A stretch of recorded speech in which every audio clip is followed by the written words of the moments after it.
আসসালামু আলাইকুম রহমতুল্লাহ। এইভাবে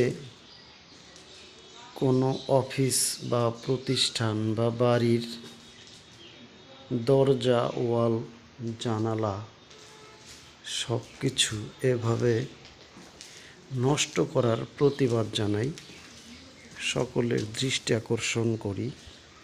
এইভাবে কোনো জিনিসের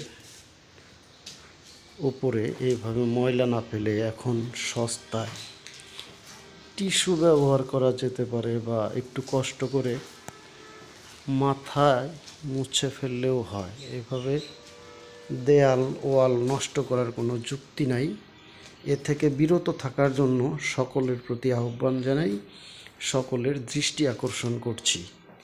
সর্বোপরি সবাই ভালো থাকবেন এই প্রত্যাশায় সবাইকে ধন্যবাদ। আসসালামু আলাইকুম।